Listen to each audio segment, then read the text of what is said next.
Okay, now it says recording a call. I don't know why it asked me to do it manually. I guess maybe I just recently uploaded the new version 4.31 of MP3 Skype Recorder. Maybe this version has some sort of a thing where you gotta select it manually. But all right, the red fit letters are on saying recording file size 124 kilobytes. So that's a sign that everything's going well. I'll have you on for the next couple of hours, and it's a good thing we could do it today because I was going to be in South Central New Jersey for a Beard Fest spirituality and creativity concert of sorts that'll really enhance my consciousness the next few days. So it's a good thing I was able to interview you today for that. So I first heard about you from, I believe it was the Higher Self YouTube channel. Something that you wrote or a video you made or something like that was uploaded to that page, and I was very to that YouTube channel, and I was very impressed with what I heard, and I thought, damn, I got to get this guy as a guest on my show. He obviously knows what he's talking about. So that's how I got to contacting you. I've looked at some of your websites and all that, and I guess I'll use them as a guide as well as your Conscious Society YouTube channel. By the way, I don't know if you know about this, but the link on your Facebook page to the YouTube channel in the About section to the YouTube thing, it doesn't actually connect to anything. It says the channel does not exist or whatever. I don't know if you want to change the link to that, but just thought I'd let you know that it doesn't go to the Conscious Society channel. But I do have that channel up here, and I'll probably use some of the videos here as a guide to help me throughout the course of this program. So, but first, for those that haven't heard about you, I'd like to give you the chance to introduce yourself, give us your life story. Who is Phillip J. Watt? What does he do? What happened to your life that causes you to do all the spirituality and consciousness related things that you do to awaken and help humanity, and what are you planning to do in the future? And for that matter, why don't you give out your contact info and your websites at the beginning of this interview instead of the end of the interview for anyone that wants to reach you. So your life story, your contact info, and what you plan to see for the future. You got the floor. All right, well, thanks for inviting me on, Andrew. Now, before I go on a 2 hour rant to answer your question, I might just try and summarize it, eh? Personally, I went through my own spiritual empowerment and enlightenment experience. Still are. Yeah, it's obviously an ongoing process to the day we die, as is the awakening process that so many people are going through in this day and age.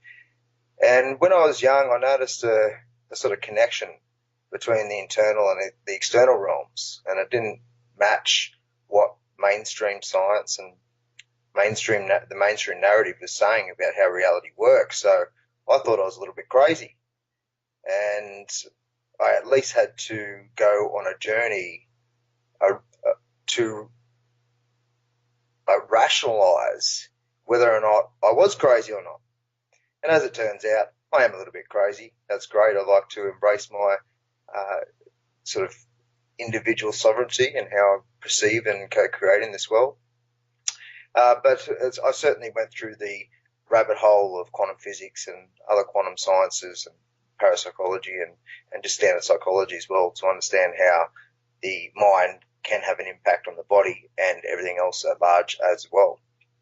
So that's a big foundation to why I do what I do now, which is advocate for certain elements of activism in terms of philosophical change and societal change. But as anyone researches into how the world, the system, the external reality actually works, it becomes quite daunting and overwhelming and almost difficult to embody into ourselves, because we've been deceived and lied to and outright corrupted on so many different levels that it's hard for anybody to become conscious of it and still have a little bit of peace and serenity about themselves. So in a nutshell, I found my spirituality quite early. I then went to look at what was going on in the world, and realised that I had to stand up and be counted as a person who represented the truth to the best of my ability. Obviously, we all have ways in which we might be deceiving ourselves or not completely aligned with the truth, but to the best of my ability, I stand up for the truth and the honour of my fellow man and my environment and planet as well. So for those who want to follow my work, my Facebook is Phillip J Watt, PhillipJwatt. My YouTube channel is The Conscious Society, as you mentioned. My websites are pushingthetippingpoint.com as well as vitalityguidance.com. Pushing the Tipping Point has captures most of my articles, which are quite confronting for those who are not ready or who are locked into the mainstream narratives.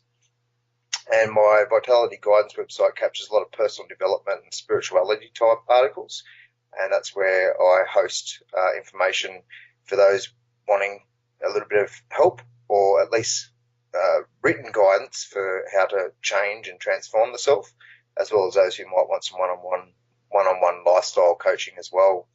I've also just released a podcast called Redesigning Society, and that podcast is based on a series or a project I did over 2016 called the Redesigning Society series, where I wrote articles which identified what I believed are some of the core problems in our system, as well as the philosophical shift that we need to go through, as well as the solutions to those systemic problems.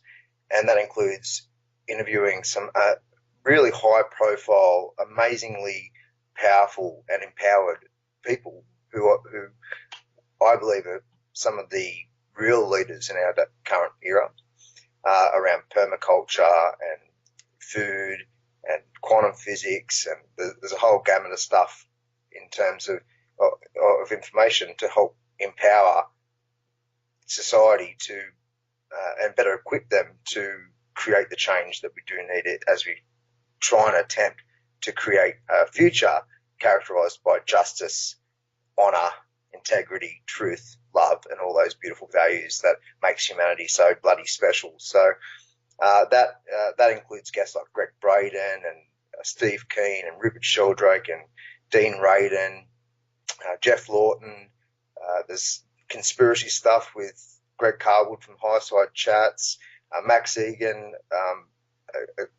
We've built a connection over the last year or so. He's a great man, and he talks about both the spiritual and systemic elements. That's why I love his work so much, because he takes a holistic perspective. And Ellen Brown, public banking, a whole gamut of really amazing people, and the information really maps out the debates and the dialogue that we should be having on a public stage. So I really recommend people listen to that information and absorb it. Not everybody has the answers, obviously. I don't have all the answers. You don't, they don't, neither do these guests. But they certainly provide information which is more aligned to the truth and can really help society focus on what's the important areas, how we can unite to actually use our collective power, which, let me tell you, is amazingly powerful. Use our collective power to actually together create and the change we need and shift into a reality, tune into a frequency that is, as I said before, honourable and based in truth and love and justice. Very, very, very well said. And looking at your Conscious Society YouTube channel, the most popular video is this one with Greg Braden interview, where he says we have the solutions to our problems. Well, to the best of your knowledge, well, were you the one who interviewed him? Mm-hmm. Yeah, okay. To the best of your remembrance and knowledge, what exactly were the solutions to our problems that he offered in that video? I might as well get this interview started with some nice solutions, if these are valid and good solutions. I'm sure they are, because Greg's a very knowledgeable guy. Yes, well, he talked about, from memory, it was quite a while ago, he talked about how we're going through cycles. He talked about three major cycles. I can't remember what they were off the top of my head at the moment, but he certainly aimed to help people understand the ebb and flow of energy and life and consciousness, and that we're in a particular dark area of the cycle, but it is going into a more light or more conscious part as we move forward. So he had a lot of hope to provide people that this was normal for this particular situation that we're in, and in a sense, it is. The the craziness of how our reality actually works, from the elite power structures through to the satanic and pedophilic aspects of those structures, through to the way that it filters out into society through toxic medicines and toxic food and water, and just the whole general disempowerment of society. It really has provided an opportunity to shake and wake the masses. Like, sometimes you need to, sort of hit the gutter, go into hit rock bottom to actually understand what you could potentially create, how happy and how peaceful and how empowered and how enlightened that we could potentially be on a collective level. So I do understand that in a sense, this ancient journey for the fight for freedom. I mean, you could look at it just through the material level. You could go interdimensional, as well as just even into the energetic realm, about how enslaved we are on so many levels, albeit it is subtle enslavement in this day and age, but nevertheless we are still enslaved to debt-based monetary systems and rules and regulations that contradict natural law and our innate sovereignty that we all need to re-embrace and honour within ourselves. But this is an ancient journey, an ancient fight for freedom, and so when you look at it through cycles, it helps to build a little bit of, as I said, hope that things can get better and will get better, and how that happens, how efficient and effective that is, really is determined by us, by our collective choice. So Greg did focus on particular areas. I feel like he didn't focus on areas that were important to highlight, and I think through that interview I tried to highlight those areas, but we only had a very short time. I think it was 40 minutes all up. So I'd love to have Greg back on again, and in fact I've reached out to him and his team got back to me, so hopefully that will happen and we can elaborate on that original interview and help to I guess contextualize what else is going on in this day and age, not just in cycles but also in the actual real world situation.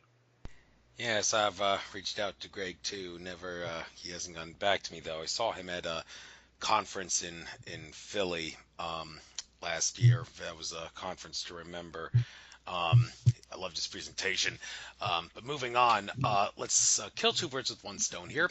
Seeing a couple of videos here on how to survive collapse and growing food and such. There's the permaculture communities video here, and also one on healthy soil, nutritious food, and compost tea. Now, this is not necessarily something we would have to do in the event of an economic collapse, but just for humanity to be able to live in harmony and attain higher states of consciousness, even if there is no economic collapse, it would still be in our best interest to create permaculture communities and learn how to be gardeners and horticulture, agriculture, that kind of thing. And I'm going to learn some of that when I'm at Beardfest this next couple days. Looking forward to that. But in these videos, what are some of the things that were highlighted that you want people to learn to become self-sufficient? Well, that's really what it is about, is self-sufficiency and self-sustainability. We've lost so many of our skills that we used to have. I mean, if there was some type of societal breakdown of some type, which could happen through various mechanisms, economic, solar flares, there's war, there's disease, there's a whole gamut of things that could manifest, natural disaster, and it's not unrealistic to think that that something like that may occur, because it has happened how many times in the past. So to reskill ourselves to be able to survive on an individual and a community level is obviously just a natural wisdom. Like, that is just something that we should be doing. But put that aside for a moment. Have a look at the food systems, how they've been monopolised. Have a look at monoculturalism or mono. It's like just one crop that goes into a particular area of land and kills soil and life diversity and all these other things, and then they have all the chemicals to it to actually survive. The soil is completely lifeless because of the petrochemical additives they put onto it. It's just not even absorbing the right minerals and nutrients we need from the soil and the life of the soil in and of itself. So even if you get a banana that looks great, it might not have the nutrients that it really should have in there, which is why we're eating it in the first place. There should be food everywhere. The food should be just planted in general on the side of the street. I went on up to a community in Queensland, southeast Queensland last year, who started just by a few fruit trees, but it evolved into many streets. I think there was 11 streets all up from memory. Don't quote me on that, I might be wrong, but a lot of people have decided to put food out into their verge strips on the front lawn and the front lawns and whatnot, and just create their own food and swap it with their neighbours and be a bit self-sustainable like that. And it's just a brilliant idea. It creates community inclusivity. People want to get to know each other a bit more. They want to help each other. They look after it. They watch their kids. There's a whole series of benefits that come from integrating the communities through simple mechanisms such as food. So that to me is an important area that we should be thinking about as we move forward. And where we're going is, at the moment, it's likely we're going to move into a highly automated environment, a highly automated workforce. And what that means is through technology such as artificial intelligence and machinery and computers and robotics, we're going to be moving into a situation where a lot of the jobs that exist today, it's been predicted in Australia like something like 40% of the current jobs are going to be automated over the next 10 years. So there's going to be a lot of people without work. There's not going to be nowhere near enough new jobs created to ensure that people are working and are able to support themselves. So as we move into that era, we need to think about what sort of self-reliance and self-organising principles that we can apply both individually and on a community level to make sure that we're providing our basic needs. Now, it's not just food. Hemp is another major area of industry that it was completely suppressed. That's why cannabis was originally illegalized in the first place. It was because the other industries who were fighting hemp wanted hemp gone, because hemp is such an amazing plant. It creates so much self-reliance. You can create your fuels. You don't need oil. You can create your biofuels from hemp. You can create paper, fiber for clothing, wood, paper, what's the other one? Cement. It's called hempcrete. There's literally thousands of uses that can come from the hemp plant. And it's so important that we reincorporate it back into our community infrastructure if we're going to ever be able to celebrate and honour the sovereignty that I talked about earlier, as well as look after ourselves a bit better. So, and then, of course, cannabis in general. We have an endocannabinoid system in our body, which is literally designed to receive the healing agents from cannabis. And so, and we've used these two plants for eons, forever. It's only the last 100 years it's been suppressed. And essentially, if people understand what permaculture is, where it's a ethical design science in a way to help humanity to interact and engage with this environment in sustainable, efficient, intelligent, wise ways, there are principles through there such as companion plan, through that model such as companion planning. And actually, it's more than a model. It's more of a way of thinking. It's a way of living and actually breathing and feeling and connecting with your environment. But the healing agents from cannabis has been highly that's what I was saying. Sorry, I lost my train of thought for a moment. But there's a principle called companion planning, where things like, for example, tomato and basil go really well together. They help to repel insects and do certain things, and that is pretty much widespread throughout the plant kingdom and animal kingdom. Obviously, everything is interdependent and interconnected on not just a quantum physical and energetic level, but also on an ecological level as well. And so there's this thing called companion planting, and cannabis is literally our companion plant. We are so integrated integrated with it on a DNA level, on a cellular level, that removing it from our social fabric has helped to amplify all these problems with health that we see today. It's not just because we're living in a chemically rich, processed, environment with lots of sugars and sort of processed sugars and other ingredients that are causing us ill health. But it's also because we don't have cannabis that we're growing ourselves, that we're growing in responsible, sustainable, healing ways to facilitate any the balancing out that we need from a lot of this stuff, this toxicity that exists in our environment.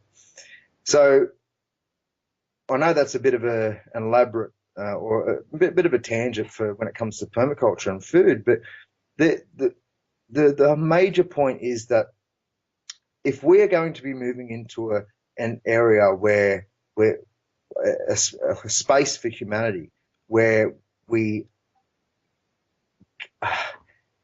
going to be taken over by the technological sort of situation, the technocrats. And I mean, obviously, I'll move on to this in a later section, but we're moving into a totalitarian sort of global government situation. And that's completely against natural law and sovereignty. So we need to reverse that and move back to decentralization, back to community-based decision-making, back to the honor of natural law. And for those who don't understand what natural law is, it's real simple. Just honor your contracts, do no harm unless in self-defense, be a good person, treat people like people, you want to be treated. Don't be a dick, that sort of thing, and respecting other people's sovereignty, just like you should respect your own sovereignty.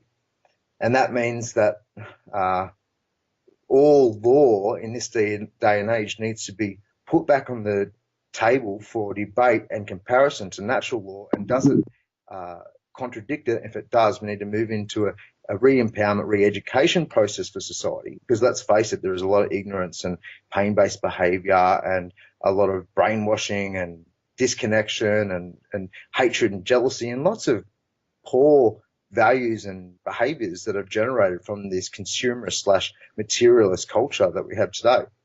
So there's going to be there is an absolute need for a re-education process right to the core of our communities, not just around permaculture and how to treat your environment with respect and to work in harmony with it in a way that, and it's not just for the benefit of the environment, it's for the benefit of us too, because we connect with that energy. There's some amazing feelings and sensations and healing processes that occur just by getting your hands in the soil. It's such an ancient practice that activates all this good stuff within us. And it's these sorts of values that we've lost. We don't honor how important and vital they have been, not just in our past, but for what they would now and where we should be moving into our future. So we need to look at the way that we design our food systems in a way that's environmentally responsible and responsible for our own health. And that's not what we have today. It's been monopolized. It's full of toxins. It's creating so much ill health for society. I mean, think about the amount of overweight sort of people there are, and the gamut of disease and other issues that are occurring from not just, what's in the supplies, but also what's in our philosophies as well. How that mind stuff translates into our physiology and our biology, and as well as our behaviours and how we interact with the environment. So I'm not sure if that answered your question, Andrew, but it's an issue that is interconnected on so many other levels. Food is so important in and of itself, but also in its contextualization with what else is going on in the internal realm and the external realm. You answered the question pretty well. And as far as natural law is concerned, anyone that wants to learn more about that, Mark Passio is, in my opinion, one of the best sources about natural law and how it goes a lot more deeper than just the short little things you pointed out about do no harm and all that. There's a lot more involving collective authority of a group versus individual authority and karma and how law of attraction really works and all that. And well, check out Mark Passio's work. It's probably the best out there. I know the guy pretty well. I see him a lot often when I go to rallies and such in Philly.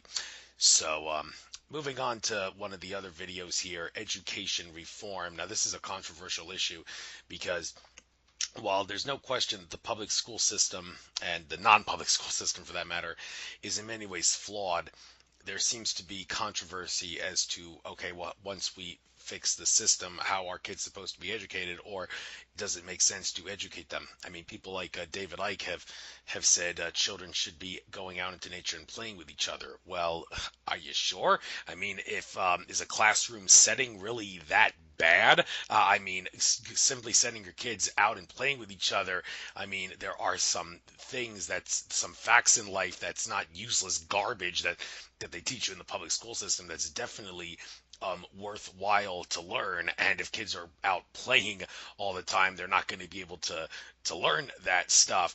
And if you do have a classroom setting, I mean, how exactly? I mean, how long should the school day be if you're going to put them in school? And how do you decide what the subject matter of the classes is going to be? Is it going to be like period one, conspiracy theories, period two, meditation, period three, working with crystals, period four, learning the science of astrology or something like that? And I mean, does it make sense to make classes like that, or does it have to be something completely different? So for those that don't understand or can't make sense of how we should teach or not teach our kids and whether they should be out playing or in school learning, and if they are in school, how do we know what's the right way to teach them and how long we should keep them in the classroom? Because some people say 8 hours, like 7 hours a day, like kids spend is it's way too much time, and it's like during the middle of the day when they could be out getting out into nature. That's not good. Well, I mean, if it's only going to be a couple hours, I mean, does it make sense maybe to do it at night or something, like when they're not like right after dinner or something, like so they can get out in nature during the day? And what, I don't know, a lot of questions I'm asking here, but then again, there's a lot of debate and a lot of disagreement going on about how the best way to educate kids is going to be if we abolish or reform our education system. So, what do you have to say about the proper way to educate children?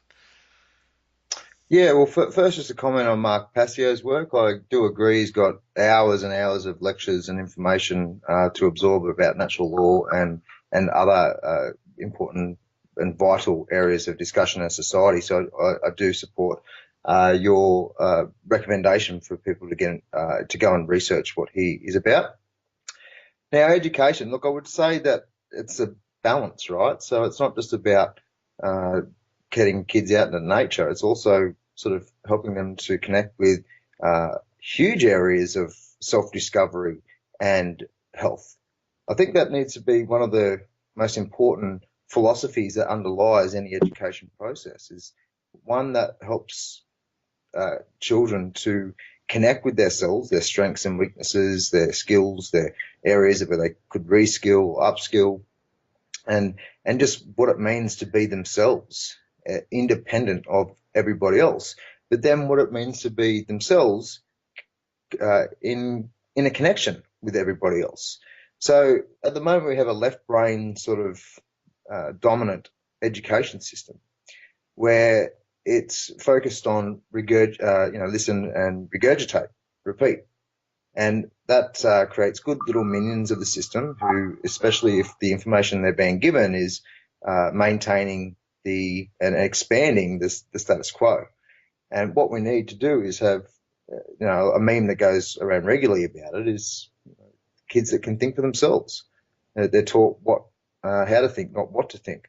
But then there's also the process of, well, we do need to uh, help children to understand some important aspects of life to think about. So it's not just as simple as saying, well, you got to teach them how to think, not what to think, because it is important that they learn about things like mathematics and science and obviously the most progressive and non-mainstream science and philosophy and other stuff you can we educate about, but English and language and all these things are really important. And I wouldn't take that away from any of the curriculum completely. It just probably needs to be less of a focus in terms of, well, when there is so much else, life skills, connection with the various layers of our health. And this is something I regularly talk about with my clients and also in my writing and whatnot, is that we sometimes just look at health as just mental and physical health. And I mean, that captures a lot of it, but there are many layers to our health and if we can distinguish those layers or be able to conceptualize those layers, it makes it a bit easier to undertake the healing and the growth that we need. So, for example, mental health can be sort of broken down into psychological, philosophical, emotional, that sort of thing, that sort of health. And when we start to look at, well, okay, I might have some good mind operating capacity and whatnot, but I've got a lot of trauma that I need to deal with. And I need to heal that on certain levels and grow myself philosophically to be able to heal those emotional levels. And it just helps map out what health is a bit, what health is much easier, so that we can identify within ourselves what are some of the issues that we need to face about ourselves and how to actually undertake that healing and growth as well. But that's not what is taught in our society. I mean, how long have we talked about how money and power doesn't equal happiness, right? But it is still highly pervasive. There are so many people who are still locked into that very simple, robotic understanding of how to live their life and to find success. And there's nothing wrong with having a successful career. There's nothing wrong with achieving things in the eyes of society. But really, success at its core is about becoming a successful human. How deeply you do connect with yourself, and how deeply that you connect with your community, your environment, and reality at large, and how you give and how you take as well. I mean, there's nothing wrong with being a bit selfish to be selfless. It's not so black and white to sort of determine what is the best way to operate when it comes to education or any other sort of area. Because one of the sort of points that I push a lot in when I'm interviewed and in presentations and writing and whatnot is that there are many layers of truth. There's not just one truth. One of the things that sort of annoys me about the New Age movement is they keep on saying, we're just all one. Well, yeah, we are, but we're also separate and different as well. We have all these innate differences. That's fine. We should be celebrating that. It doesn't mean we should be comparing with each other or fighting each other against our differences. But there are many layers to truth, and it's important that we acknowledge that, because if we don't, I just see a lot of dogmatic positions, and people believe that it's got to be this way or the highway, and like this, there's so much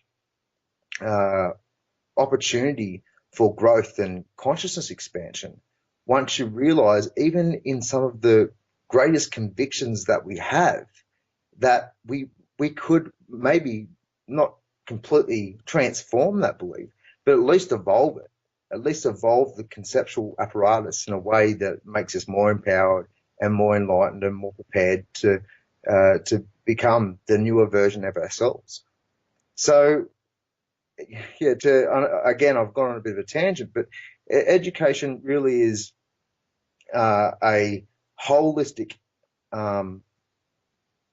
discipline that should be helping children and society at large. Let's face it, our communities need a lot of re-education around so many both simple and complex aspects of our society. But when it comes to kids, sure, go play. We need to help them understand social health and relationship health. The amount of cruelty and bullying and all the stuff that exists in our public schooling and private schooling, it's unbelievable. That's not natural.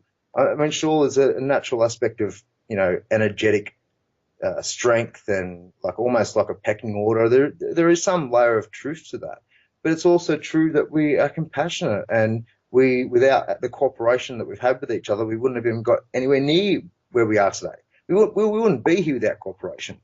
So as much as it's important to help honor some of the natural tendencies and the interactions that we have with people, it's also important to help educate our society that this is your family. This isn't just somebody that you need to understand how you relate to in on certain levels.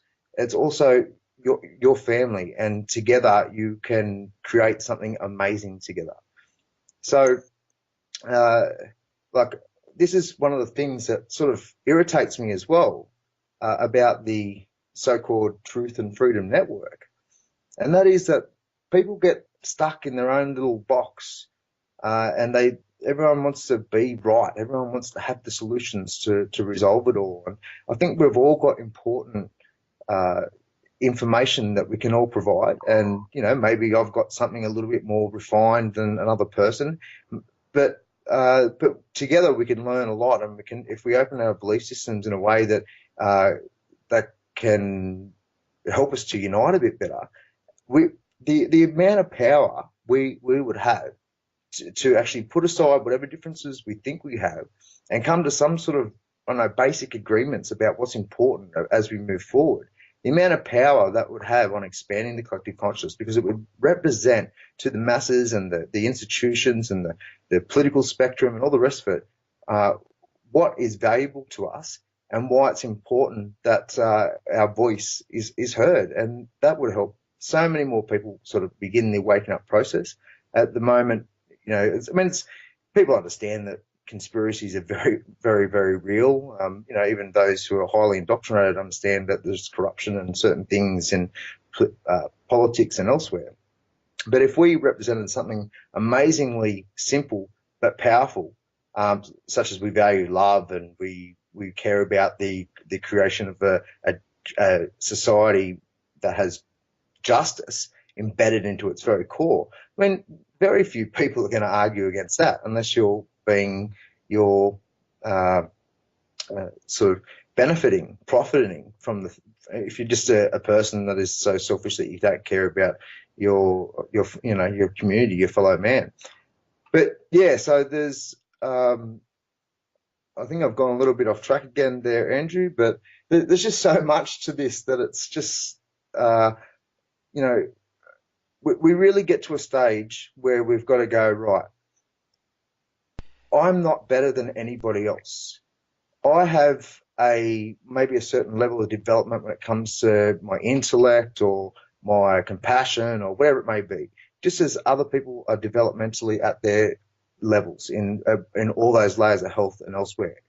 And that's great. Like, it's important that we all understand that we're each on a journey and that we all have certain strengths and weaknesses, and that we can learn from each other in different ways.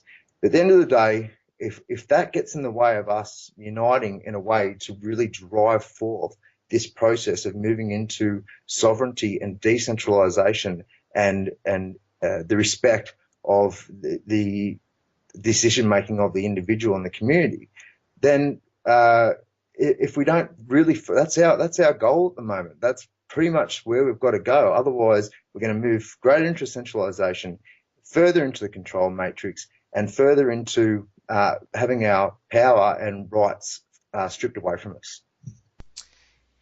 Thank you. You can go off on tangents if you want. We got to get 2 hours in, so I mean, that's all right if you go off on a bit of a tangent to elaborate. If that's what it takes to understand the nature of reality, then by all means do it. But and getting into the nature of reality at a much deeper level, I see you have a couple of videos up here on your YouTube channel dealing with quantum stuff, including that one that shows that geezer superhero from the What the Bleep Do We Know with the Q on his chest, talking about the double slit experiment. Now, when it comes to quantum physics, I often like to use the double slit experiment and also the mathematics behind the Mandelbrot set, the whole fractal thing, to elaborate and make light of the fact that God, the entity we know as God, the creator, what source, whatever you want to call it, it is the same thing as infinite consciousness. and the way the double slit experiment works, and also the science behind the Mandelbrot set, and how every little part of the Mandelbrot set, no matter how small the part is that you get into it, it goes into infinity. You affect one small part of that, it affects everything in the Mandelbrot set, even at the smallest minute level that you can't easily perceive with the naked eye, but it's still affected. And that implies, like I used to like to use the example, does blinking your eyes affect the winds on the planet Neptune? Well, yes, it does. In the same way that affecting the smallest piece of the Mandelbrot set will affect the whole entire Mandelbrot set, albeit at a very small level. And of course, the fact that numbers go into infinity after the decimal point, and also even whole numbers, negative numbers go into infinity, shows that a number line is boundless but finite in that the whole fractal thing getting smaller and smaller. You can always think of a smaller point if you keep moving farther and farther along the decimal point. And but the thing about quantum physics that some people find questionable is that some would assert that quantum physics is the science behind how the third dimension of consciousness works. And when it comes to consciousness expansion, obsessing about quantum physics is going to be a hindrance to your consciousness expansion, because if you obsess so much about quantum physics, then you will keep yourself stuck in the third dimension. I mean, you'll get higher and higher and higher in the third dimension because you'll understand more about how quantum physics works. Therefore, you'll expand your consciousness in the third dimension. But as long as you do that, you're still going to stay stuck in the third dimension. In order to move past that and get into the 4D and 5D, like all the metaphysics people speak about, you kind of need, they would assert, stop obsessing about quantum physics so much. So, do you agree or disagree with that? And what else regarding quantum physics do you want to talk about? Well, quantum physics, that's a really good representation of it. It's certainly there's so much healing that needs to be done here. We're here for a reason. There is so much healing that we have to do on a collective level, right? Down to the depths of our DNA, as well as individually. That there is a purpose, there is a reason that we are having this experience. Now, there are, of course, uh, perspectives that this is a energetic prison or a energy factory on certain levels. There's also people who believe that we're going through an ascension process into the fourth, fifth, and other dimensions. And there are people that argue exactly that, that if we obsess about quantum physics, then we're limiting our consciousness within those parameters. I would agree with all of the things. As I said, that there's many truths, but everything exists in infinity, right? So it's where we not just consciously, but more primarily where we energetically how we energetically tune into our experience of consciousness is a telling tale of what's important. So when I say energetically tune in, I'd say something like the soul or the energetic blueprint of some type. Why is that? Am I tuning in to this particular construct of reality, construct of consciousness? But I would say that we have an infinite capacity to tune in to other channels, right? Just like tuning into different radio stations or TV channels, whatnot. And so through that process, we are trying to not just consciously tune in to where we want to be, but subconsciously our subconscious is a huge driver for how we're tuning in within the energetic construct that we've created. So a lot of people, and this is where you talked about the law of attraction before. The law of attraction is very, very real. It's just that the New Age version has constructed in a way that almost disempowers those who are wanting to learn about the law of attraction and harness it for their benefit and the benefit of everything else as well, because it really doesn't recognize the energetic and the subconscious factors of our emission of energy and the attraction of energy. So if we want to manifest or co-create, and I'm a more of a I'm more in the camp of co-creation, not creation. So not solipsism, but some sort of collective idealism of some type, where we are co-creating this. You are very real to me. You are not just a figment of my imagination. You are just as real as me, and we are together dancing in this construct we call life or consciousness. And uh, and that's a feeling for me that that makes me feel like even more connected to yourself and reality at large. I feel like I really am in this. I'm with others. I'm not alone. But the co-manifestation process is based on not just my energetic construction or energetic blueprint of soul, but the collective soul of humanity. There's so many layers to this. And so there's a lot of people who, you know, even back in the 60s and 70s, who were like, yeah, let's ascend to the fifth dimension. And let me tell you, I'm pretty sure they're quite bitter. There's a lot of bitter people out there that haven't. They're still in the third dimensional construct, even though I do believe we are on every other level, every other dimensional level, every layer of infinity we're part of. It's part of this holographic construct. Call it a computer simulation, call it an energy factory, call it a construct of, you know, a really well-designed construct of consciousness. But the fact remains that we are anchored in this dimension to a certain degree.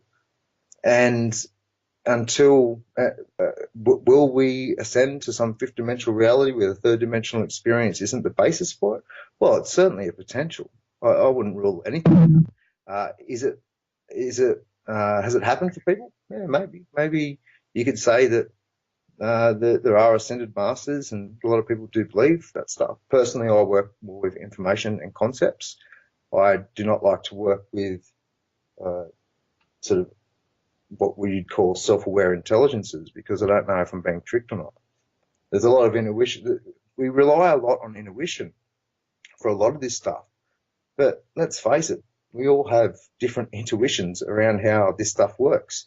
And I know personally how many times my intuition has been wrong, or it's been wrong in a way to help create a manifestation that I can have a greater understanding, whatever the case may be. But we certainly get things wrong. We certainly create a philosophical position for ourselves that sometimes isn't exactly, you know, in our best interest, or it's less aligned to the truth. So are we moving into a more empowered collective consciousness and individual consciousness? Well, let's hope so. That's the general flow of how this is working at the moment. We are expanding our individual and collective awareness on unprecedented levels. It's been brilliant. Does that mean we're going to suddenly switch into a different reality? Maybe, maybe not. Does it mean that we can have greater access to different dimensional manifestations? Yeah, of course. I mean, that's why a lot of people meditate. I've been meditating for over 10 years now. Not so much real focused meditation recently, but I certainly meditate in action. Like this, in this conversation right now, I'm at least in an alpha brainwave state because I've got this such a powerful singular focus on what I'm doing that I feel like I'm connecting with a certain dimension within myself that is more aligned to my true nature compared to whatever my conditioned nature might be. But it's not just meditation. There's also psychedelics and other substances that we can use to help alter our consciousness in a way that connects with other dimensional realities. And I'll give you a perfect example, a personal example, after I take a sip of water, actually. I've been to Peru and hung with a shaman. He was quite young. He was my age at the time, so my age. And we had a couple of ayahuasca sessions. And the first one was extremely powerful, and I would describe it as more of a tribute to my consciousness. You know, it was more of a celebration, not a healing or a growth thing. It was really just really connecting with what I was in that moment. But I've also smoked DMT, and when I first did it, I'd had a few drinks as well, so I was already slightly altered, and I just smoked it on a pipe. And I remember looking down, and I could see through my legs, literally through them, and literally through the ground, a few meters into the ground. And then I looked up, and the tree above me looked like almost cartoonish, an animation of some type. And was I blown away? And my mate said to me, "Just lay down, mate. Lay down and go inside." And so I did so. And as soon as I laid down, I went through a portal, a wormhole of some type. I don't know, maybe about a half a minute experience. And I came through into sort of like a cave-like structure. Red was the dominant color. And I was split into about 10 or 12 layers. So I could see through all of these layers. So I had 10 or 12 perspectives. But the most prominent ones were the original one, and the third dimensional one, and the 12th dimensional one, or whatever it was. And inside this cave-like structure was two beings. There was more beings in the background, but my focus wasn't there. My focus was, what the hell is going on? My ego was still well intact in terms of my sense of feel, my sense of I. That's another problem I have with the New Age movement, is the killing off of the ego. That's another story. I can get onto that later. But I still have my sense of I, which is the core definition of what ego represents. The human filter, or even just an individual filter. And so I was sitting there laughing in my little own consciousness, thinking, where the hell am I, and what the hell is going on, and who are these things, these beings? And one of them was fully alien, for a lack of a better term, and the other one was half human, half alien. And the full alien said to me telepathically, "Hello, it's nice to finally meet you," or something like that. It was the basic feeling I got from it. And with my intention, I said back to it, "Yeah, you too." And there was another layer of me that was going, "Yeah, you too." Like, this is sort of, beyond what I was ready to experience, and what I was, anything else that I've ever experienced. So I felt like there was a difference between what I was able to intentionally put into that conversation telepathically, and what I kept privately, which has helped me understand how telepathy works, in a sense that there needs to be intention behind it. You have to open those channels in a way that allows that information to be received. And it said, "Don't wait so long to visit again." And I was like, "Okay, thank you." And it held out its hand, and I shook it, and immediately collapsed my 12 layers onto themselves, shot back out the wormhole, sat back up in the third dimension, just went, what the hell was that? And so I never felt fear from this particular experience. I didn't feel scared of this creature. It may have been real, very real. It could have been illusory, could be half illusory, could be a construct of my own brain apparatus and conceptual apparatus, in a way that was how I could only experience that particular energy. But it felt very much more real than this particular structure, this consciousness structure. There's something more real. There was more realness about it, in a certain way. The feeling that you have, it's hard to really describe. Now, a lot of people might think, well, that sounds like the archons, or the reptilians, or a particular sinister energetic structure or entity that is parasitically, sort of destabilizing and sucking the life out of humanity. Uh, it may have been, I'm not sure. I don't feel like I had that fear, as I said. I felt equal in a sense. And personally, I've never felt a part of any of that stuff as well. I've never really felt like there's certain experiences that make me think that felt like a bit of an attack of some type, but I don't know if it's because I'm Aries on Aries on Aries. I've got such a a prominent force field naturally within myself, so it's easy for me to palm off energy that I don't want. Or the fact that I don't that's not the frequency I've come through to get to this particular experience. I'm not sure. It feels like that's not what I need to fight for myself. It's more something I need to um, assist in whatever development needs to. As I said, all these frequencies exist, and it's what we're tuning in both individually and collectively that really counts. And so if we focus too much on that sort of stuff as well, then then we can create something that we don't want to create. So so quantum physics is obviously a very good founding place to start understanding how we co-manifest reality through consciousness, and that's it's a materialist description of the non-physical realm in a sense. So I do agree that if you get stuck in that too much, then we're not moving into a greater metaphysical and higher energy framework.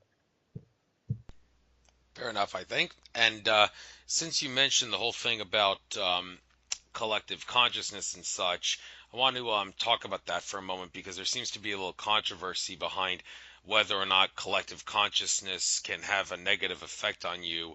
What I'm talking about, one example that I like to use to illustrate my point here is the phenomenon of sun gazing.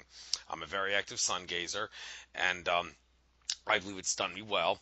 And Andrew Bartz, a Akashic Records reader, my number one frequently used source of information on this show, a couple of years ago, he said summer solstice was on a weekend that year, and he said you should get out and try to look at the sun, do some sun gazing.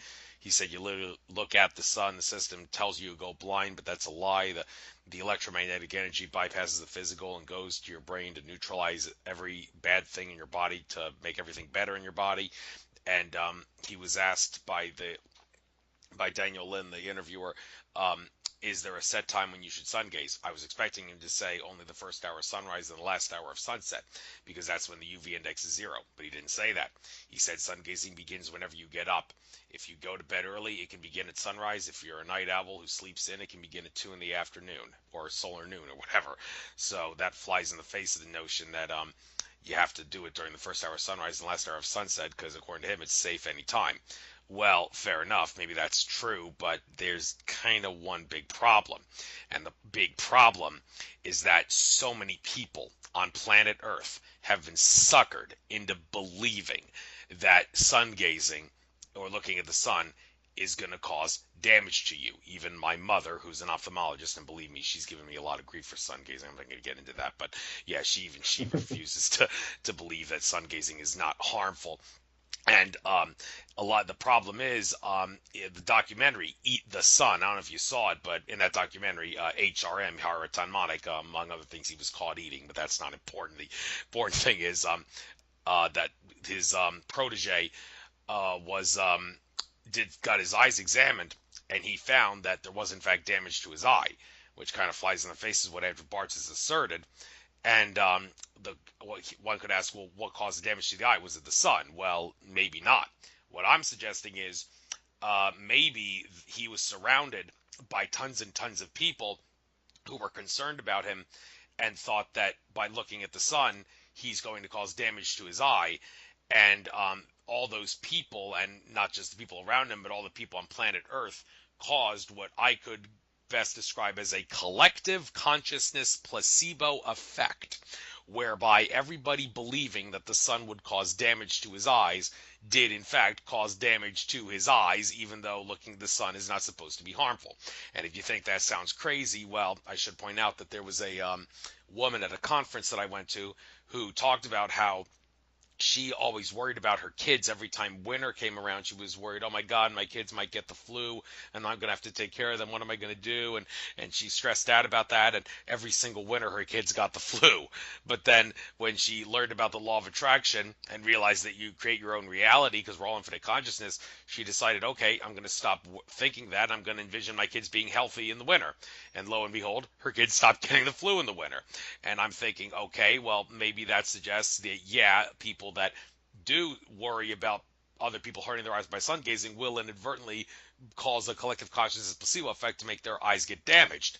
Now, when I talked to Jeff Street about that, when I had him as a guest on my show, he asserted, no, it doesn't work like that.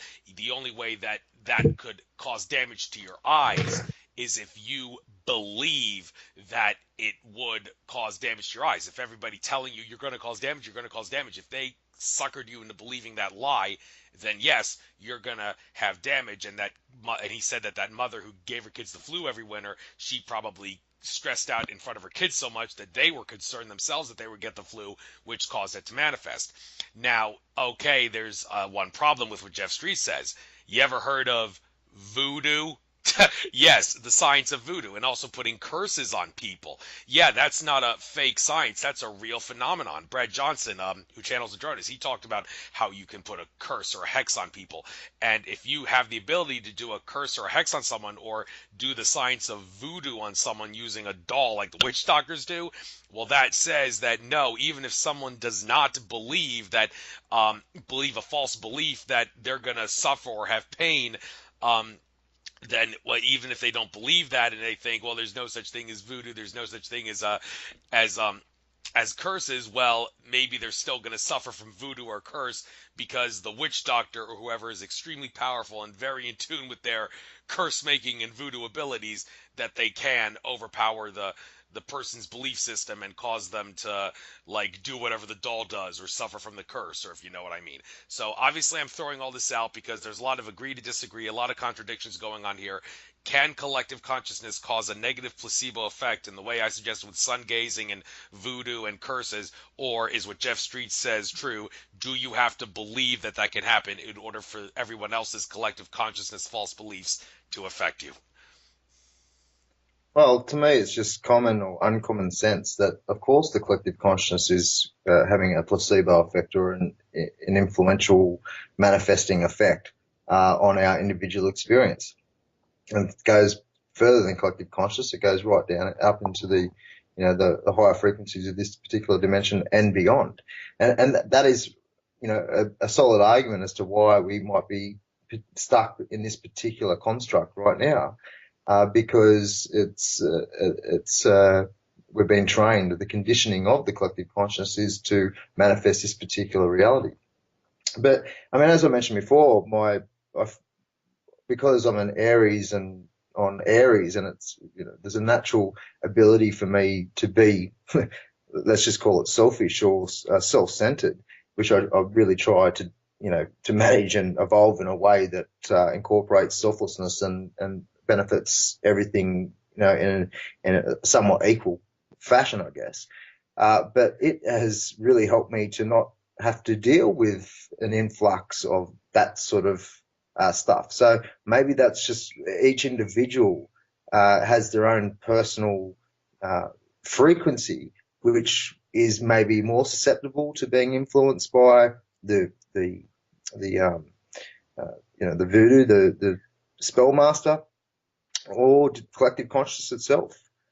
We all, as I said before, we've got all these layers to our development. It's not just psychological and intellectual and emotional and all the other creative development and whatnot, but it's also energetic and what our founding sort of frequency is based on.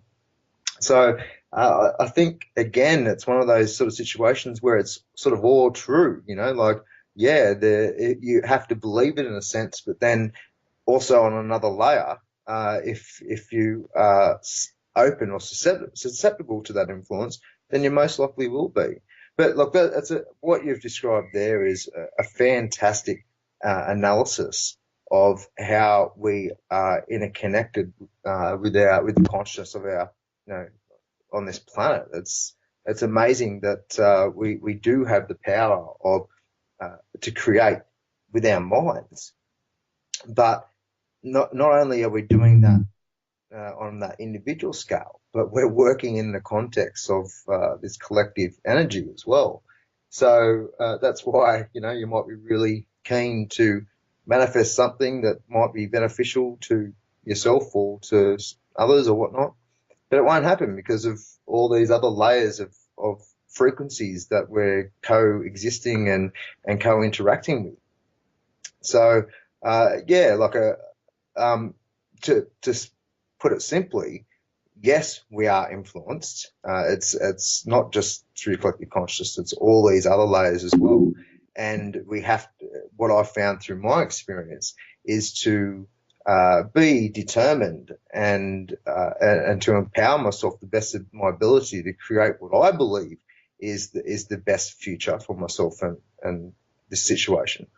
But to also recognise that I'm not in isolation. This is a highly interdependent structure, and that's why when I work with energy, I try and do it in a way that sees my own conceptual experience in that particular moment as a representation of the information and the energy that I need to go through healing process for not just myself, but on in reality at large. So I sort of I don't really have a great term to describe the magic that I do. I've used it. I've basically used the term neo shamanism, where I feel like what's going on is that we are, in a sense, cellularly designed to be in a tribe of, you know, not that many people, 5,000. There's different numbers that have been thrown around, but and that we're really only meant to be, we're only really designed to connect personally, deeply with around 300 people, something like that. But what we see in our world today is tribes and communities are broken down. They're fragmented, they're distracted, they're not integrated. Everyone's floating all over the place. And essentially what's emerged through that division, and let me tell you, it's all perfectly designed as a divide and conquer strategy by the ruling arse and whatever energetic influences they have. But it's actually brought a benefit as well, and that is that we're creating like a collective tribe, like a global tribe, a human tribe. And what that means is that the shaman role has evolved. The shaman role isn't just working as a bridge between the non-physical and physical to help heal and grow their particular tribe and community. It's now that we're working on that holistic, that greater collective consciousness level and beyond for some as well. And so what I've had to recognize through my experience is that there are other people, and there are many, there are, I would say, thousands of other people who at least have this perspective and are at least trying to connect with me and others like-minded, you know, and other people with the same sort of, who are entertaining this particular energy, whether or not they're doing consciously or unconsciously, because I was doing this stuff unconsciously for years. And then I became more conscious of what I'm doing. I've got a lot of learning and growth to do, you know, forever. And so I'll become more conscious of this process as time goes on. But to connect with those particular neo-shamans or magic workers or whatever, consciousness evolvers, energetic healers, there's so many different terms you could use to describe it. But to connect with them in that experience. So when you're having a conceptual healing experience, so whatever it may be, that's why I don't, again, I do not work with what some would consider a self-aware intelligence, because it's too tricky. It's my intuition isn't evolved enough to understand what that actually is. So I just work with information and concepts only. If I feel like there's something attached to that process, I'll wash it off. and just make it, and then just sort of absorb myself and it into the greater construct of things, and do it in a way that makes us that there can't be an influence in a dominant or imbalanced way. And then and once I'm going through that process of healing whatever it is and growing whatever it is, that I'm connecting with others who are not just have done that or in the process of doing that, but are doing it right in that moment as well. And so, yeah, it's like there's such a vital role for energetic influencing through that apparatus of mind creation and creating through the construct of individual consciousness. But and I think it's extremely vital, and I try and I sort of release myself or just allow myself to do it whenever it needs to happen. But there's also the other layer or the other layers, which is actually um, applying this sort of knowledge and energy within the real world as well, in terms of, and I'm not saying the other one isn't real, but in the actual physical manifestation that we're anchored in terms of, so getting active in our community, sharing information, doing whatever it is, writing, creating films, doing radio shows, helping people to literally understand the information on a conscious level, and help them to empower themselves and to re-inject that back into the grid, as well as doing it, so helping people to do it in that conscious sense. So actually working with energy in a way that sees physical manifestations in front of us. So it's not just working from the internal perspective, but it's also translating that into the external objective construct as well.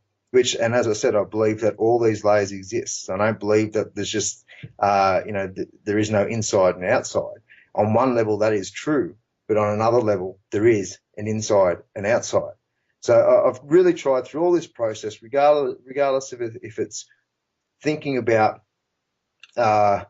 what power we have to shift our individual and collective consciousness in this particular moment, or how we behave in terms of our interaction with people and our community and whatnot. I think everything is vital. It's all an interconnected sort of apparatus of opportunity to help heal and grow. And that's pretty much how I describe it all. It's just, what are we doing here? We're healing and growing, not just the individual self, but the collective self as well. Right, right. And another issue that's very, very controversial, it seems like, and driving a lot of people nuts recently, is seeing a video here, is a picture of money versus gold standard. Now, this is something that, yeah, a lot of people have been going nuts about this, because for the past few years, people that have been paying attention to, like, a lot of people in the ET content community, particularly Sheldon Neidl. I get his emails once a week, and he's been babbling nonstop about what his ET contacts have been telling him about how there is supposed to be a global currency reset, some sort of an RV that's supposed to be happening, and he keeps saying, well, it's being taken longer than expected because the evil powers that be don't want to give up and all that. And I'm thinking, well, is it really the powers that be that are preventing the global currency reset from happening? I'm thinking maybe it's not. Some people have actually asserted that the reason we are still slaves to the dollar, and the reason the dollar and the fractional reserve banking system, which makes debt and inflation and consequently slavery unavoidable, is because the good guys, not the bad guys, the good guys are the ones that are preventing the global currency reset from happening.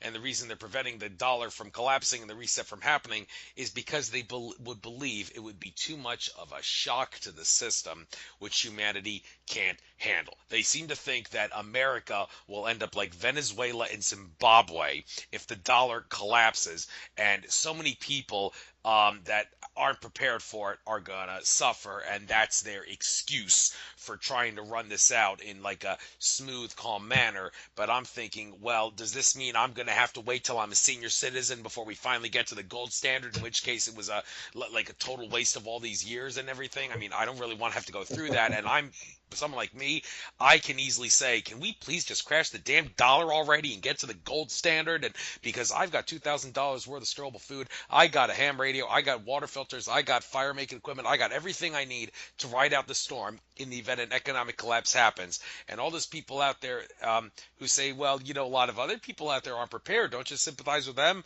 Well, I say, well, it sucks for them. They should have known better. They should have prepared. If they suffer, well, that's their fault for not preparing for the economic collapse. I'm ready. Can we please just crash the dollar? Because as long as fractional reserve banking exists, we're slaves to the system. All right, so I'm babbling and ranting enough. Do you think that maybe there is some truth to the fact that the reason we're still slaves to the dollar and haven't had the global currency reset, or RV as some people call it, is because the good guys are preventing it because they think it's going to be too much of a shock to the system? And if it is supposed to happen, I hate to use the word when because time is an illusion, but you can't help but ask. I mean, how long do we have to wait before this is happening? Because like I said, I and a lot of other people are going to be really pissed off if we're all going to be senior citizens by the time we get to the gold standard. And that makes you think, okay, if we had just crashed the dollar and gone through all the hell as a result, then this probably could have been a lot easier. It could have been a lot of suffering, but it would have been faster nonetheless. And I think that would have been better than just trying to ride this out long and smooth. So what do you have to say about this? Oh, so much to talk about. I'll just refer back to your original statement about old mate communicating with ETs, and I just want to once again reinforce that's exactly why I take anybody who communicates with ETs or ascended masters or spirit guides or angels or God or whatever as a grain of salt, because not only could they be being tricked by themselves as well as what might actually be an intelligent entity, but their interpretation could be completely off the mark as well. So when we channel energy and channel information, it comes through our egoic filter, and that filter has its own bias on energetic, subconscious, and conscious levels. So yeah, there are ways in which we can open that and free ourselves from that bias and dogma, pretty well to try and get an honest reflection of the information that we're entertaining in that moment. But there's always going to be an influence. It's never going to be pure, and sometimes it can be really, really poorly interpreted or intuited through whatever the issue might have been, whatever bias there might have been through that particular individual. So that's why it's important to absorb all these perspectives out there, but to really, come to your own position about where you think it is, what's the general direction of where we are, what's the general construct of where we are, without trying to make it very much simply it's either that, unless you're trying to create something, which is a whole another story, obviously. But there isn't enough evidence to support every view out there, regardless if they're contradictory and regardless if they do simultaneously exist on different frequencies. So that's why I prefer to just use my own informational processing as my guide for how I operate in my work and in my life. But moving to the economic situation. All right, well, could it be the good guys? Look, I'll just say outright, I don't know. I really don't know. This is a very difficult one for me to come to any concrete solution, beliefs about. Is it necessary to collapse the system to shake and wake the masses into some sort of greater expansion of consciousness?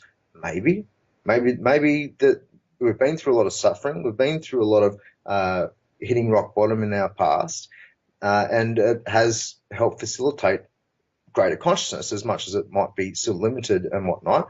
It's still been an evolution of that expansion over the course of our known and unknown history, but that might play into the cycle aspect as well. So, in our unknown history or little known history, the expansion of our understanding and awareness may have been much greater. and that was a different part of the cycle. So, but in what's happening now, look, if we do go to a gold standard, everything has the capacity to be corrupted if the mechanism allows it. So there is an argument, and I think it's quite a solid argument put forward by Peter Joseph and others from the Zeitgeist movement, that money in and of itself is a corruptible mechanism, and can be always used as an enslavement tool.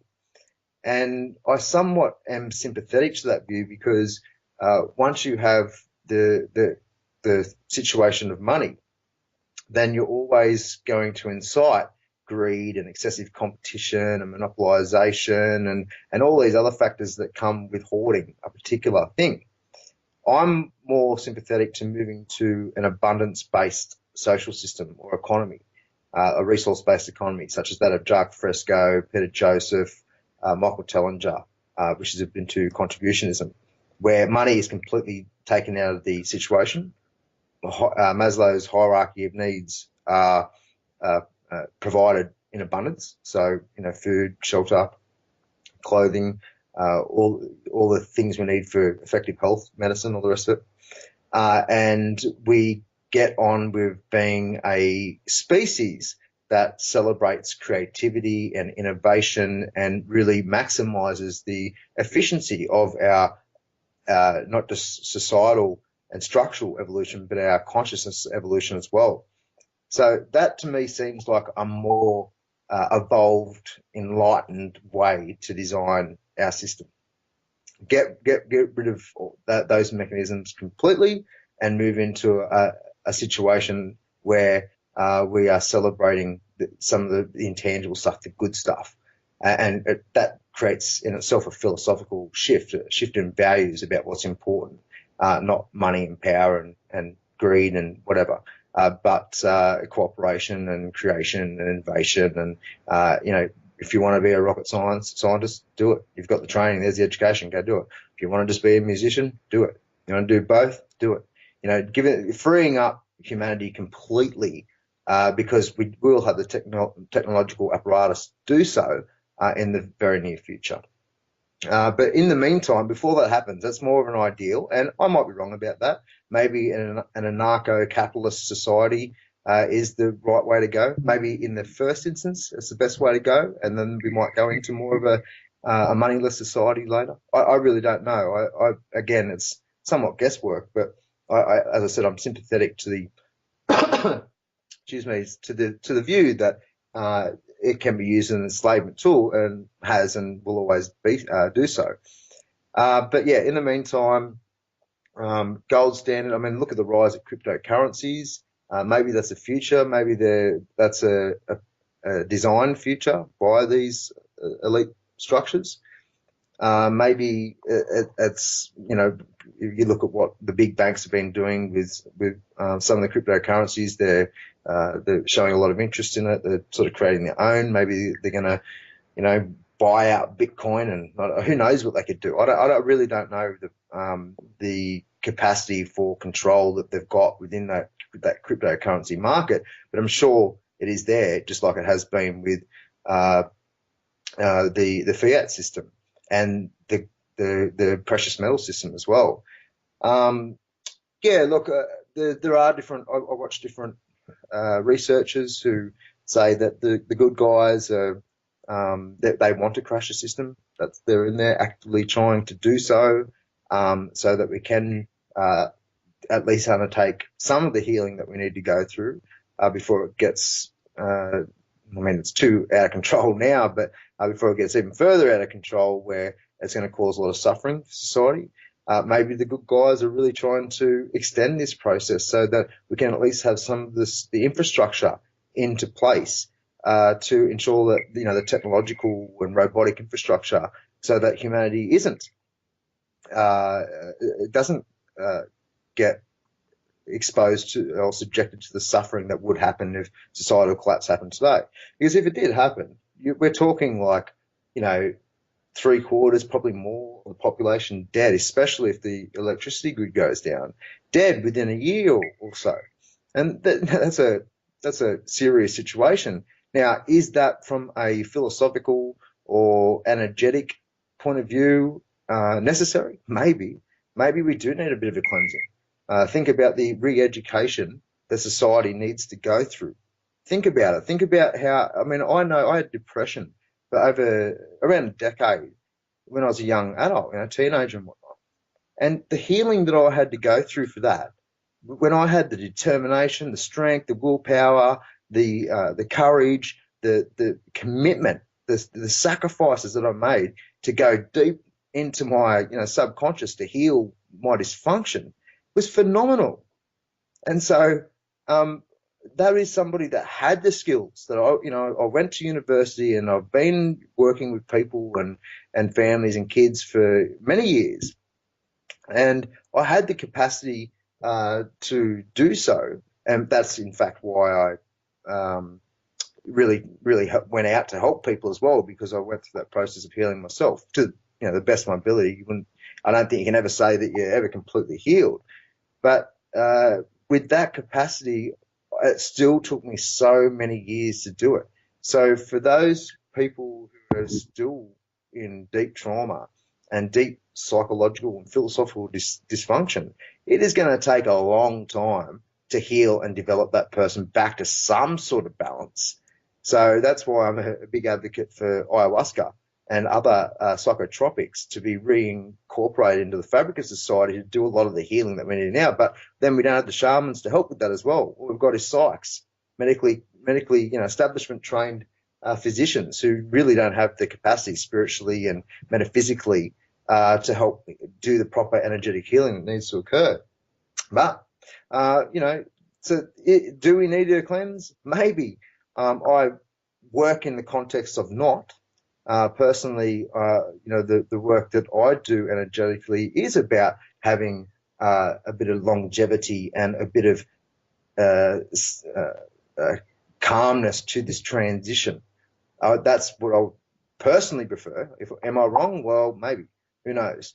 But when we're due for massive shifts of some level, there's got to be some change in this economic, interconnected globally interconnected system on some level. Like, for example, I spoke to Steve Keen, who's a anti-economist, he calls himself, but he's the head of school and of politics and economics, I think it is, from Kingston University in London. And he was saying that the Australian housing bubble and the Canadian housing bubble, and then just the private debt to GDP ratio in general, all over the world, particularly in China as well, they've got 3 years max, based on his data analysis.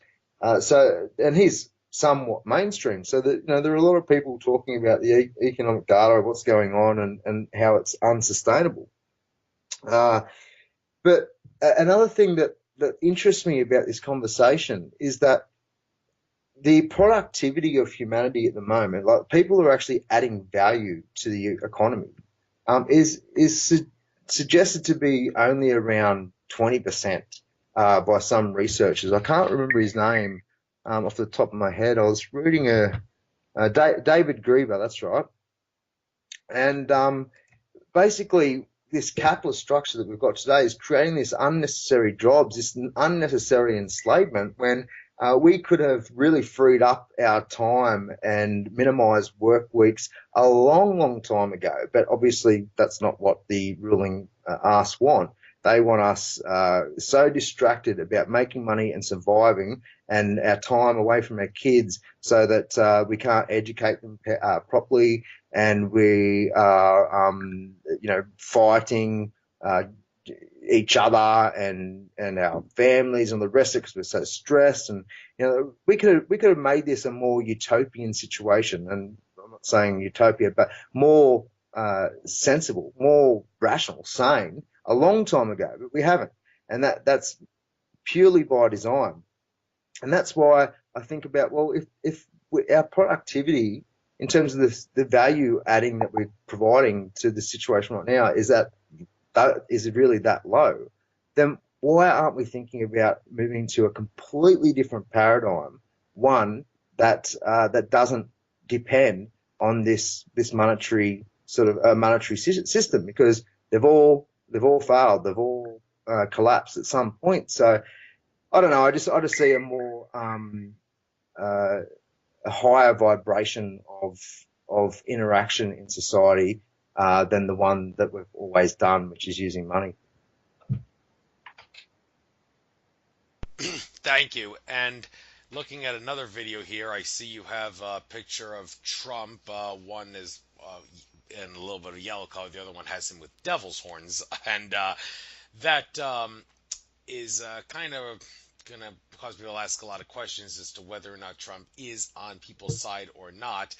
I don't know what the people of Australia think generally about Donald Trump. Maybe I'll give you the chance to give your take on that as soon as I let you speak here. But the truth is, I've been doing a lot of research on the Donald Trump having Illuminati connections.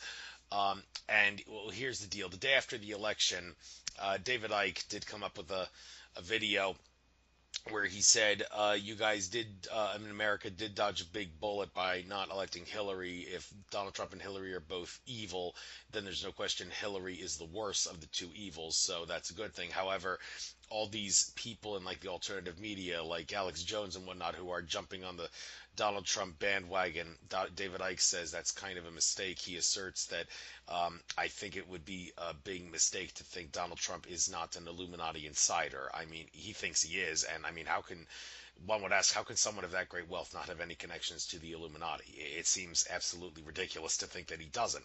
As far as genetics connections go, he is Hillary Clinton's 19th cousin. I mean, that's such a distant relationship, some would assert, but then again, it is nonetheless a relationship. So, from a bloodline standpoint, then yes, he is Illuminati. And also, in regards to his people he's hiring, some of the people he has hired are the dreaded Z word, Rothschild Zionists. And that suggests that he is on the same page as Israel and the Mossad. And David Icke has been saying for years that for all intents and purposes, Benjamin Netanyahu, the Israeli prime minister, is the real president of the United States. And if David Icke is in bed with the Rothschild, excuse me, if Donald Trump is in bed with the Rothschild Zionists, then you can't help but wonder if Benjamin Netanyahu is acting as a wizard behind the curtain in regards to dictating things. The jury is also still out on whether Donald Trump supports Goldman Sachs. Alex Jones has asserted that the Goldman Sachs people who used to work for Goldman Sachs that Donald Trump hired are actually people who realize that Goldman Sachs is evil and they want to resolve the karma that they did while working for Goldman Sachs and want to right all the wrongs that they did while working for Goldman Sachs. So they want to take this opportunity to work for Trump to fix all the damage that they caused when they worked for Goldman Sachs. But David Icke asserts, no. If you believe that, I got some really nice oceanfront property off the coast of Mongolia that you can buy. I can assure you that the reason he's hiring Goldman Sachs former operatives is because he is in bed with Goldman Sachs. Well, that's what he says anyway. And one of Donald Trump's advisors, not drawing a blank on the name, but Cobra, who runs the website 2012portal.blogspot.com. Rob Potter interviews him often. He said that one of Trump's advisors has connections to the Knights of Malta. Not that the Knights of Malta are necessarily bad, but they have been infiltrated by a lot of bad Illuminati groups, so they do have some malevolent agenda in that regard. Same is true with the Freemasons, and that's significant because 32nd degree Freemason who I spoke to did say that Donald Trump's father did have connections to the Freemasons. Doesn't know if Donald Trump does, but his father did, which could help explain why Donald Trump was born with a silver spoon in his mouth. Because Freemasons, a lot of them have a lot of great wealth and all that. But whether or not this was a Freemason group that was infiltrated by Illuminati factions is not really set in stone. not really known. So, is Donald Trump on the same page as us or not? And is he getting threatened? I mean, some have said that some world leaders like Vladimir Putin and even Donald Trump are actually meeting with benevolent extraterrestrials when in their free time when nobody really knows where they are, and these good ETs are giving them instructions on how to help humanity. On the other hand, they are not free from Illuminati control, and they are sometimes getting threatened. Donald Trump and Vladimir Putin are by the Illuminati bloodlines, and one might wonder if why aren't the Illuminati bloodlines threatening Trump and Putin and telling them not to meet with these benevolent extraterrestrials? Do they not know that they're meeting with them? And if they do know, why are they not trying to stop them? Or can they stop them? Is there something preventing that? So I'm throwing out a lot of questions here, throwing out a lot of scenarios here that suggest whether or not Trump or is not a connected to the agenda of the Illuminati, whether or not he's an insider. And David Icke said, I believe Trump's presidency is going to be a one-term disaster. On the bright side, it'll wake up a lot of people in being a disaster. And one last thing I want to point out, Billy Meyer, a recent video, I saw someone was talking about how Billy Meyer's Pleiadian contacts did tell him that around the year 2020 is when we're going to see the peak of the collapse of the Roman Empire of the modern era, which is the United States corporation masquerading as the American government. That is the Roman Empire of the modern era, and that ties in directly with Trump's presidency being a disaster. So I've babbled long enough. Tell me, what do the Australians think of Trump? What do you think of Trump, and is he on our side or not? Yeah, it's such a complex issue, isn't it? Look, I think one of the core questions that comes throughout all that is Trump a pedophile or not? Does he fuck kids and does he support satanic ritualization? Since you mentioned that, let me just point out Benjamin Fulford did say that the reason Donald Trump fired the missiles on Syria was because he was threatened and blackmailed, and they said, if you don't fire the missiles, we're going to show the world video of you raping a 12-year-old girl. We have the video courtesy of the NSA, so fire the missiles if you know it's good for you. Just thought I'd throw that out. But Yeah, there's a lot of misinformation, disinformation, or just a web of information that it's really hard to get to the bottom of. I don't know if a lot of these assertions are true or not. As you said, when it comes to determining whether or not Trump's connected to this particular faction, the Freemasons, it's important, as you did note out, was this one that was infiltrated by the Illuminati bloodlines? So for people to come to a strict position on these things, I find limits what the creational process that this is all about as well. I mean, I think if Trump isn't a pedophile and he really wanted to help the American people, he's probably gone through a learning process. I mean, if he is on the side of the people, of just humanity in general, then he is an exceptional actor. Kudos to him if he's playing this game to this level, if it's 5D chess or what certain people say it is. Now, is that possible? Well, sure, it is possible that he is doing that. Is it possible that he's not, but we can actually create that if the collective energy of this particular construct is put in a way that that is influencing that, like the placebo effect. Maybe you could create him to be the hero of the people. I really don't know. It seems that he's not. It appears that he was either a puppet to begin with or has been compromised at some point. His connection to the Zionist factions and Israel is, I mean, bending over Israel is a complete spit in the face of the Truth and Freedom Network. But again, that could be just playing the game to get what he knows needs to happen. Maybe he's been enlightened through this process. Maybe he had no bloody idea what the hell was going on and really genuinely wanted to create, looking at his history of his tweets and his comments, even about vaccines and stuff like that. Like, clearly he was going against the mainstream narrative in certain ways, but was that a complete design in the first place? Was it always, as the Simpsons episode had with him in the as president, was it always going to be like that? Or was it predictive programming? Was it a total natural manifestation? of the energetic will of the fight for freedom. Yeah, maybe all those things. Who knows? But it does appear that he is not working in the benefit of the people. Obviously, what we need to do is completely undermine, for starters, heal the Israeli Palestinian situation to at least some level. Like, that is genocide going on in front of our eyes right here, right now. Like, we need to focus on that. That needs to be an issue that really comes, really unites those truth seekers, those people who really want to change the system in a fair way. As well as obviously the whole pedophilic situation and the Satanist situation, like the sacrifice of children, the incestual and widespread rape of children, and not just in elite power structures either. Like, this goes right down to onto the ground of society. I mean, there are a lot of people who've been subject to this, again, by design, by ritual, by magic. That's the programming that they've tried to put into the consciousness of humanity. So a lot of people are at the whim of that spell, so to speak, which doesn't justify their behaviour in any sense. Don't get me wrong. We all need to empower ourselves and be conscious enough not to bloody hurt kids or other people. Like, that's the responsibility that we each individually have. But there are issues that have shown that Trump is not on our side, and that, I think, should be enough for us to start uniting on the side. We could sit there and literally say, look, these are the facts that we do know. Now, what is our interpretation of those facts? Could it mean that's 5G chess, or could it mean that he's been compromised, or it was all designed?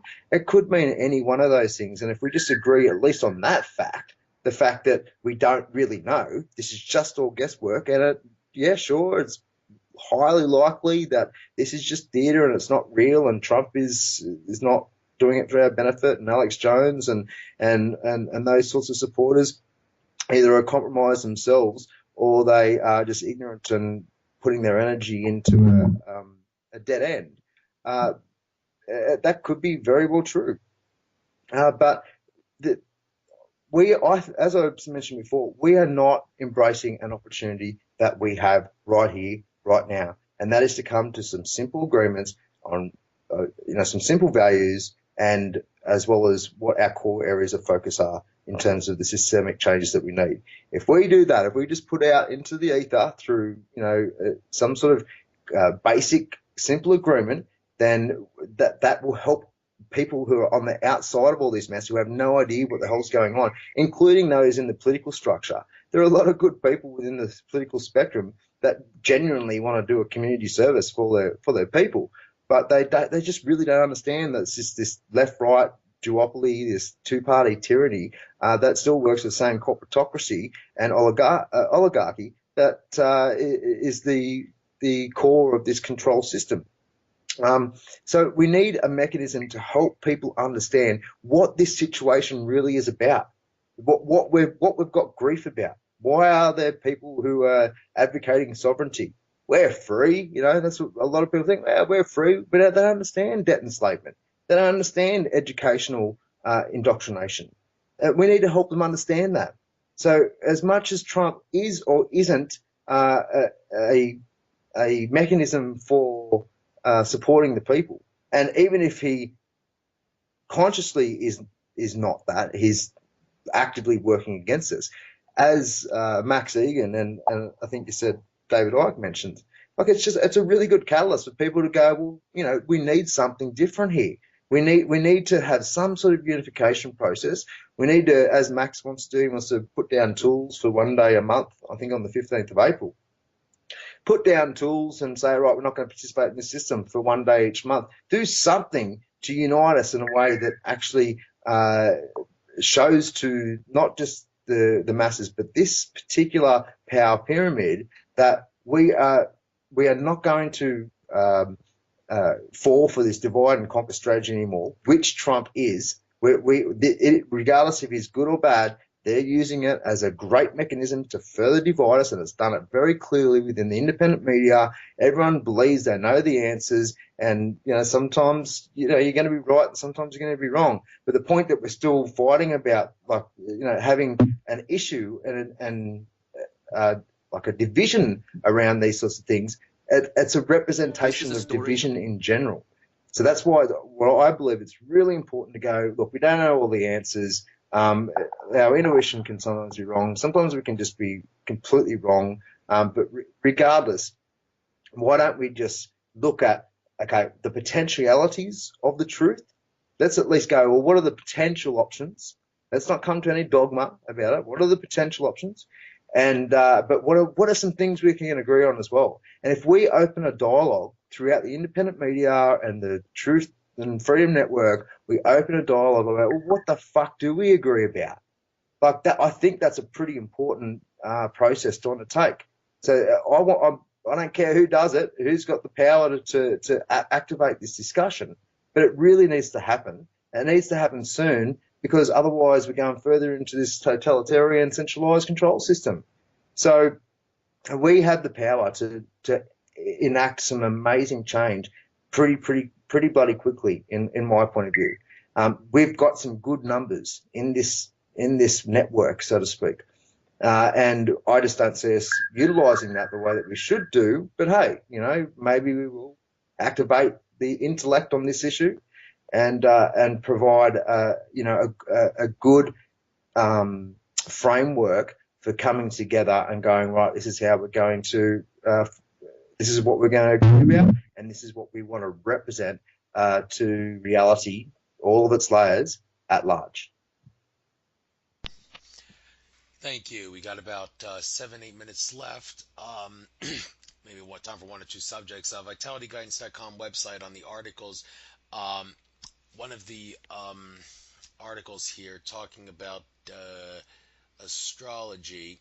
When it comes to astrology, the ancient art of symbolism, it says how astrology works, ancient art of symbolism.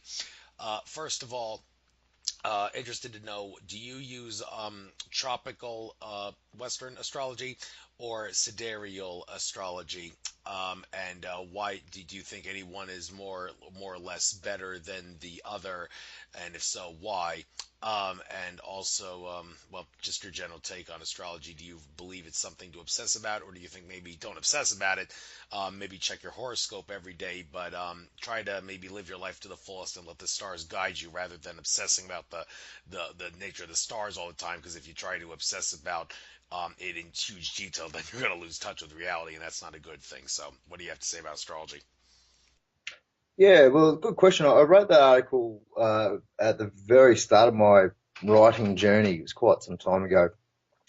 Look, I would say that I don't know which my version of astrology falls into, and the reason why I don't know is because I haven't put too much research into it. I'm certainly a somewhat beginner when it comes to the astrological framework, but and I do this with a lot of particular areas of symbolism, is I just interpret it through my own experience.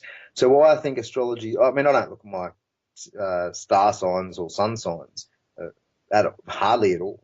I use my partner. She's an amazing at that, and she'll provide a little bit of information as we go along. But astrological symbolism is just like all symbolism, is that we there is inherent information encoded into particular experiences, particular alignments, particular manifestations of consciousness. So animals, colors, numbers, whatever, you name it. Everything's got its encoded information in it, and the way that we experience or connect with that information is where meaning comes into it. So there is a how that information relates to ourself at that particular moment has some basic meaningfulness to it. And so there is certainly a process where the way that the stars and the planetary alignments are occurring either directly influence on some sort of electromagnetic or energetic scale, or even on a I don't want to say gravitational scale because that's a whole other can of worms. But on some sort of level, there is a literal influence as well as a reflection, a mirroring, the macrocosm and the microcosm, the holographic construct. So, but that's where interpretation comes into it again, because not only is it a mirror of things on a collective level or on a universal scale, but it is on an individual scale as well. So listening to an astrologer interpret what the planets mean to me right now, if they're just doing a generic interpretation, well, it might not be relevant, might not be accurate at all. It might be accurate for certain elements within, uh, the the body or the group that they're talking about. But yeah, again, this is how I actually got into writing is talking about symbolism. It was my first article about, well, I'm going through this experience. The internal external world is relating on some level. I'm seeing connections there. The chance of that happening, this is how I mathematically calculated it. It was like, well, the chance of that happening was hypothetically 1,000,000 to 1. But then that connected to this other experience. I was like, well, that is more like 1,000,000,000 to 1. But then those connected to another experience, well, hang on, I'm getting near, and it kept on happening to the point where I was at infinity to 1. I was like, well, mathematically, this connection is undeniable for me, and that connection had representations or symbols of certain types, and that's where I was able to learn about what it means and learn about myself and learn about the experience more so than just having some isolated objective analysis of it. And so it was important for me to understand what the symbols were representing. But even when I did so, I still had to interpret it through the limited knowledge and understanding that I had at that time, and still do have at this day. I think that we're all got so much opportunity and capacity, potential for expansion of the experience of our consciousness. That it really is exciting to think that where we could go, through the rest of this journey, and that's why I do put into the frequency of having some sort of smooth transition into a new economic and social system.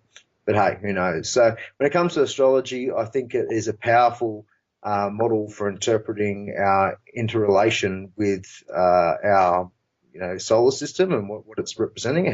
What can we learn from it? But again, it's very much subject to being misinterpreted or misrepresented. Right, right. Thank you very much. And well, with that being said, I guess now might as well be a good time to bring this interview to a close.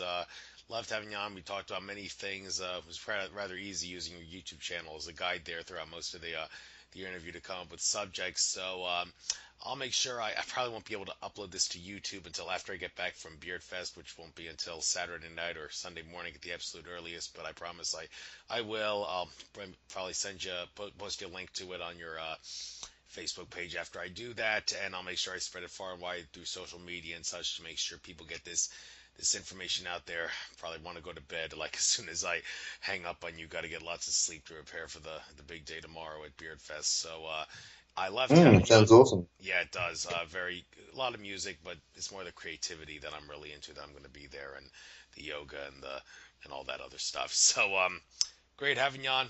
Awesome interview. I wish you the luck in your future endeavors. Enjoy the rest of your Check the Infinite Consciousness. Goodbye and good luck, Phillip J. Watt.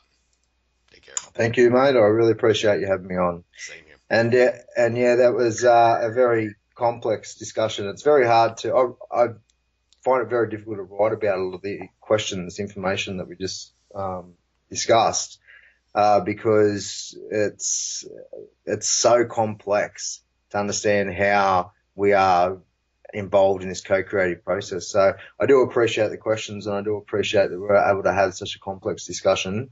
And I hope I was able to represent it the way that I truly feel about it. So You did a great job. Great job indeed. Great job And you elaborating too, and mate. everything. So, Take care now. Bye bye. all right, enjoy your festival. You Yeah. too.